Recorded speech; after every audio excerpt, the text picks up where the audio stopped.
Okay, first things first, you want to take off your motor so you can actually move it away from your rear frame. Block it up so it's off the ground. You can see in this picture that I used some bricks and some wood. Get it up high. Get the rear wheel nice and centered where you want it to be.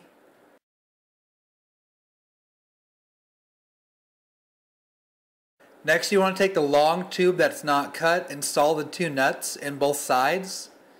Hold them in a vise if you need to, and weld those in place. You can see in this photo some of the sludge went inside of the threads. You may have to re-tap that. Grind off any extra sludge on the bars. Go ahead and install that tube. Use an impact gun. It will suck it tight. Next, we're going to be working on the hoop.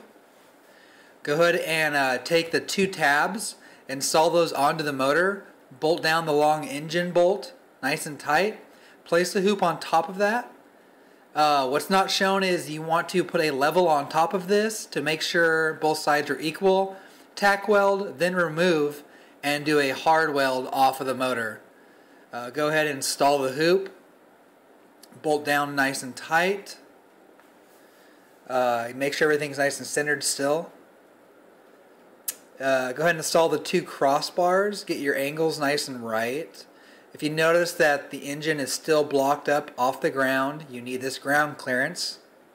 Go ahead and do some tack welds. Get it nice and in place. Sometimes you can see it can shift. You need to put it back. Once that's done, go ahead and install the shock arm. We're going to put some wood underneath the back tire to press up on the rear frame.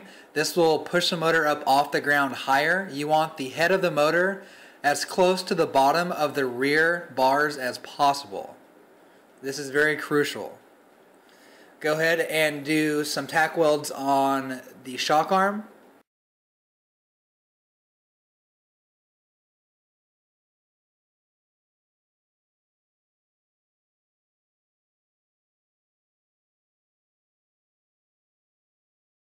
Alright, now it's for the stoppers. This is very important.